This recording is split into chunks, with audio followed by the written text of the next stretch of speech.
बिस्मिल्लाहिर्रहमानिर्रहीम। अस्सलाम वालेकुम नाज़रीन, मैं हूं अहमद फवाद और आप देखते हैं मुझे मेरे यूट्यूब चैनल और फेसबुक पेज पर। नाज़रीन, जस्टिस काजी फाइज ईसा की जो नज़रसानी अपील थी वो मंजूर हो गई है और जो फैसला है वो 6-4 से आज सुप्रीम कोर्ट की जानिब से सुना सुना दिया गया है। लेकिन इंटरेस्टिंग बात इसमें यह है कि दो जजेस जिन्होंने इस केस में जस्टिस काजी फाइज ईसा के खिलाफ फैसला दिया था, उन्होंने ये जो फैसला है अपना इस नजरसानी अपील में चेंज कर लिया है। वो दो जो जजेस हैं उनमें एक तो जस्टिस मंजूर मलिक साहब हैं और एक जस्टिस मजहर आलम साहब हैं। इन दो जजेस की जानिब से फैसला जो है वो चेंज किया गया है। सीनियर साफी फैजाज साहब हमारे साथ मौजूद हैं। Sir, thank you very much. Sir, सबसे पहले तो आपसे ये जानना चाहूंगा कि ये ऐसा क्या हो गया कि वही जजेस थे, उन्हीं जजेस ने फैसला दिया दोनों ने, लेकिन फिर नजरसानी अपील जो आती है जस्टिस फैसल की जानिब से, वहां पर ये फैसला चेंज कर दिया जाता है। ये कुछ बड़ा अजीब सा लग रहा है। बहुत शुक्रिया अहमद फवाद साहब, आपने वक्त दिया। अच्छा, इस सारे मामले को जांचने से पहले ना इसका थोड़ा सा बैकग्राउंड का जायजा जो है वो लेना जरूरी है। और आईनी और जो कानूनी माहिरीन है वो इसके ऊपर बात भी कर रहे हैं कि नजरसानी अपीलों में आमतौर पर जो सियासतदानों के हवाले से नजरसानी अपीलें हमारे सामने आई हैं, चाहे वो जुल्फकार भुट्टो की हो, चाहे वो नवाज शरीफ की हो, चाहे वो जहांगीर तरीन की हो, वो तो जो है वो अक्सरियती राय के साथ मुस्तरद हुई हैं। और ये दुनिया की और पाकिस्तानी अदालती नज़ीर इसके ऊपर देखनी पड़ेगी कि जज साहबान जिन्होंने एक अक्सरियती फैसले का वो हिस्सा हों, जो फैसला 7 जजेस ने दिया हो कि ये मामला एफबीआर को देखना चाहिए, और एफबीआर वो मामला देख रहा हो और एफबीआर अपनी एक रिपोर्ट भी जो है वो जमा करा दे, और उसके बाद नजरसानी अपील के अंदर जो है वो उसको जो है वो रद्द कर दिया जाए अपने ही फैसले को, और रोक भी दी जाए, भी जो है वो दिया जाए एफबीआर को कि उस रिपोर्ट की भी कोई अहमियत नहीं है, वो कलअदम करार दी जाए। और फिर केस के दौरान जब वो रिपोर्ट जमा हुई है उसको पब्लिक भी ना किया जाए, अदालती रिकॉर्ड का हिस्सा भी ना बनाया जाए जस्टिस काजी फैज की ख्वाहिश के ऊपर। तो बात तो इसके ऊपर होगी, लोग इसके ऊपर तनकीद भी करेंगे। अदालतों के फैसले मानने चाहिए। मैंने बिल्कुल आपको एक दफा पहले भी ये कहा था कि अदालतों के फैसले गलत या सही नहीं होते। अदालतों के फैसले कानूनी और गैर कानूनी होते हैं, और हर जज की अपनी एक कानून की तशरीह होती है। तो उसी कानून की तशरीह के हवाले से हम भी बात कर रहे हैं। कुछ सवालात जो है वो हमारे जहनों में भी पैदा होते हैं आईनी कानूनी माहिरीन की, उसके ऊपर बात करेंगे। उसमें एक अहम तरीन बात तो ये है कि जहां तक मुख्तसर फैसले की, कि मुख्तसर फैसला जिस तरह से फौरी तौर पर हेस्ट में आया, और 30 अप्रैल को मंजूर मलिक साहब जो रिटायर हो रहे थे, तो ये भी एक बड़ी अदालती नजीर होगी कि एक ऐसा अदालती फैसला जिसने आगे जाके पाकिस्तान की अदालती नजीर बननी है। ये जजेस के एहतसाब का मामला है, कोई छोटा मोटा मामला नहीं है। हमारे मुल्क में पहले ये कहा जाता है जी, कुछ लोग कहते हैं जर्नैल एहतसाब से बालातर हैं, कुछ लोग ये कहते हैं जी कि जो जर्नलिस्ट हैं वो एहतसाब से बालातर हैं।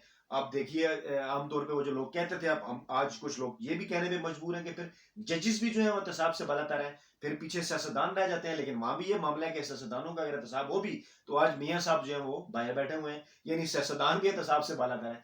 फिर यानी एहतसाब के कंट्रोल में मैं और आप ही रह गए हैं, या फिर वो हमारी बेचारी गरीब अवाम ही रह गई, बाकी सब तो बालातर हो गए हैं। तो मुख्तसर फैसले के हवाले से जो एक आईनी एक जो आईनी नुकता है, जो मैं समझता हूँ कि चाहे मामला फौजदारी का हो या चाहे मामला जो है वो दीवानी मुकदमात का हो, जो मेरी अंडरस्टैंडिंग है, वजूहात फैसले के अंदर बयान करना जरूरी होती है, चाहे मुख्तसर हो। आज बगैर किसी वजूहात के ये मुख्तसर फैसला आया है, और कहा गया है कि वजूहात बाद में बयान की जाएगी। यानी इसका मतलब ये है कि वजूहात जो है वो बाद में बयान की जाएंगी। जल्दी से ये फैसला आ गया कि मंजूर मलिक साहब कहीं रिटायर ना हो जाए, ताकि जज 5-5 ना हो जाए, इक्वल ना हो जाए।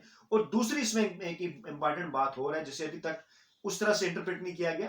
इसमें काजी फायद ईसा साहब की भी नजरसानी दरखास्त थी, और इसमें सरीना ईसा साहब की लहदा से दरखास्त थी। सरीना ईसा साहबा की जो दरखास्त है वो 6-4 से मंजूर हुई है। ये बड़ा इंपॉर्टेंट पॉइंट है। जो काजी फायद ईसा साहब की दरखास्त थी उसके ऊपर जजेस 5-5 ही हैं। यहिया अफरीदी साहब का जो उसके ऊपर नोट है, इख्तलाफी नोट है, वो मजीद इसको वजाहत करेगा कि यहिया अफरीदी तो उस मामले पे अक्सरियत के साथ ही खड़े हुए हैं। वहां पे जो जिनका अक्सरियती फैसला पहले आया था 7 रुकनी, वहां पे भी उनका इख्तलाफी नोट जस्टिस मकबूल बाकिर या जस्टिस मंसूर अली शाह वाला नहीं था कि वो कह रहे हो कि नहीं जी इनको बिल्कुल ही जो है वो क्लीन चिट दे दी जाए। आज भी वो उस अक्सरियती फैसले के साथ गए हैं, और 5-5 हैं जजेस। लेकिन सरीना ईसा साहबा को इस इलाज से कामयाबी मिली है। जिस तरह के मैंने अपनी कल के एक वीडियो में भी कहा था कि क्या उन्होंने फंसा दिया है, तो मेरे ख्याल में तफसीली फैसला जब आएगा तो मजीद भी जो इसके मुजमरात हैं वो सामने आएंगे, क्योंकि रीजंस बयान करनी पड़ेंगी जजों को। क्योंकि ये एक बड़ी इंपॉर्टेंट बात है कि आप इसको इस तरह से समझ लीजिए कि ये कह दिया गया है इस केस के अंदर कि जजेस एक तरह से इस मामले के ऊपर के जस्टिस काजी फैसल साहब जो हैं वो एहतसाब से बालातर हैं, और फैसले के मुताबिक सुप्रीम जुडिशियल काउंसिल भी जो है वो अब उनकी ना कोई एहसास जान सकती है, ना कोई दीगर का। तो ये बाज आईनी और कानूनी माहिरीन के मुताबिक ये मामला बड़ा खतरनाक है। जजेस तो एक ऐसी पोस्ट के ऊपर होते हैं, लोगों के जो कौम को इंसाफ दे रहे होते हैं, ऐसे फैसले कर रहे होते हैं, और खुदा न खास्ता अगर उनके पास ही उनके एसेट्स के वो जवाब देना हो, उनके एसेट्स अगर बढ़ना शुरू हो जाए, उनके पास मनी ट्रेल ना हो, तो यकीनन अवाम के ऊपर उनका तासुर गलत जा सकता है। लोग पूछ सकते हैं, लोग इल्जाम तराशी कर सकते हैं। ये खुद जस्टिस काजी फाइज ईसा साहब के लिए भी ठीक नहीं है। हमारे लिए वो बड़े मोहतरम है। लोग जो है वो सवालात उठा सकते हैं कि इसका मतलब है कि ये फैसले अब तो जजेस के असासे ही चेक नहीं हो सकते, उनके असासे ही जांचे नहीं जा सकते, उनके असासे को नहीं देख सकता, सुप्रीम कोर्ट भी नहीं देख सकती, सुप्रीम जुडिशियल काउंसिल जो उनका अपना आईनी इदारा है, अगर वो भी नहीं देख सकता इस फैसले के मुताबिक, तो इसका तो ये मतलब है कि पीछे सिर्फ एक चीज रह गई है कि इखलाकी तौर पर जो है वो जजेस बाउंड है कि वो खुद आके अपने हिसाब से बता रहे हैं। लेकिन मैं नहीं एक्सपेक्ट करता कि पाकिस्तान में इखलाकी तौर पे मुझ समेत हम लोगों की पोजीशन इतनी मजबूत है कि हम आकर खुद ही जो है अपने हिसाब से बता दें।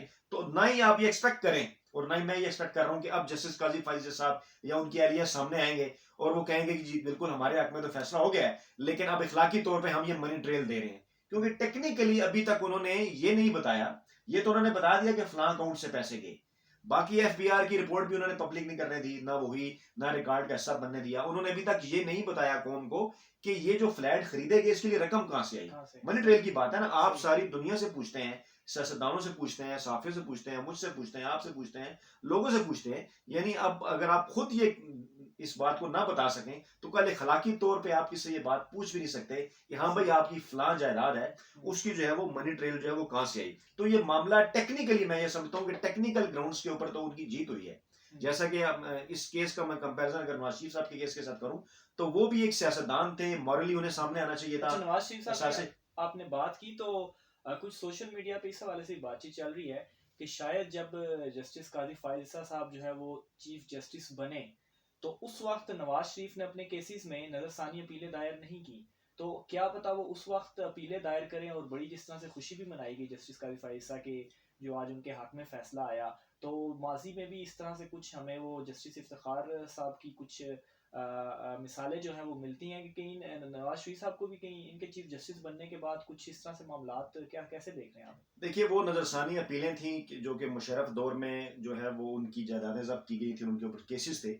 वो इफ्तिखार चौधरी साहब के सामने उन्होंने नजरसानी अपीलें की और वो इफ्तिखार चौधरी साहब ने जो है उनकी नजरसानी अपीलें मंजूर कर ली। इस हवाले से लोग ये बात कर रहे हैं क्योंकि डेफिनेटली मैंने कहा ना कि काजी फाइज साहब का केस वहां पे गलत हुआ जब उन्होंने अपने मामले को सियासी बनाया। मुस्लिम लीग नवाज उनके पीछे आके खड़ी होगी, कुछ मखसूस सहाफी, मखसूस यूट्यूबर्स जो कि नून लीग की तरफ टिल्ट है, और इवन एक चैनल बड़ा जियो टीवी में नाम लेता हूं जो कि टिल्ट है नून लीग की तरफ, उसके लिए कवरेज करने वाले हमारे साथी दोस्त जो टिल्ट हो गए, तो वहां से ये लगा कि नवाज शरीफ शायद जस्टिस काजी फाइसा के पीछे हैं या मरियम नवाज उनके पीछे हैं क्योंकि उन्हीं का सेल है। उसने उमर अताब बंदयाल के खिलाफ भी कंपेन चलाई, तो चीजें लिंक होगी ना, क्योंकि उमर अताब बंदयाल उन लोगों में शामिल थे जजेस में जिन्होंने इनसे सवाल पूछे। और आज भी उमर अताब बंदयाल और जस्टिस मुनीब अख्तर साहब के साथ जो कुछ हुआ वो अगर एक आम शख्स करता जैसा उनकी अहलिया ने किया तो शायद वो तो इन्हें अदालत भी हो जाती। तो इसलिए यहां से मामला खराब हुआ। आप सोशल मीडिया के ऊपर लोग डिस्कस तो कर रहे हैं, इसको आप रोक नहीं सकते क्योंकि उन साफियों की वजह से जिन्होंने ये सारा मामला किया, मुस्लिम लीग नून की वजह से और जस्टिस काजी फाइज साहब की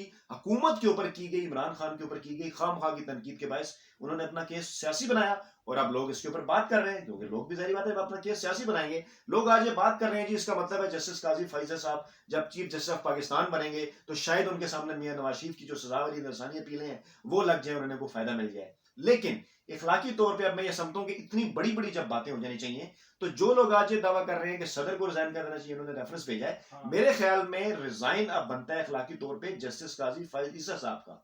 अगर वो खुद इस बात को अवाम में उनके हवाले से जस्टिस काजी फाइसा साहब को अगर अदालतों ने क्लियर कर दिया है, उनका ज़मीर मुतमईन हो गया है कि उन्होंने कोई गलत काम नहीं किया, तो अब इखलाकी तौर पे इस्तीफा उनका भी बनता है कि मैं इस हद तक पोलिटिसाइज हो गया हूँ, सारा ये मामला हो गया है। अब मैं जब चीफ जस्टिस के ओहदे पे आऊंगा, मैं जब कोई ऐसे फैसले करूंगा तो वहां पे जब मैं कोई ऐसी बात करूंगा तो क्या वो ये तो उसका ये मतलब नहीं लिया जाएगा जिसको ये कहना चाहिए कि वो जिसको कहते हैं कि क्लैश ऑफ इंटरेस्ट तो नहीं होगा वहां पे। जैसे कि माजी में मिसालें ऐसी कई मौजूद हैं कि इस्लामाबाद हाई कोर्ट के एक चीफ जस्टिस साहब ने एक जो है वो सियासी जमात के इंतखाबी निशान के वाले से फैसला दिया, तो वो खुद उससे पहले काफी पॉलिटिसाइज जो है ये मामला कर दिया गया।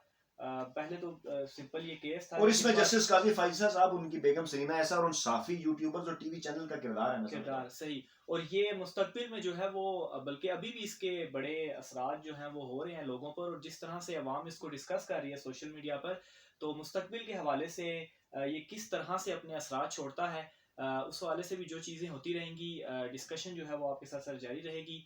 आज के वीलाग में नाज़रीन इतना ही। मुझे और फ़याद साहब को इजाज़त दीजिए। अल्लाह हाफ़िज़।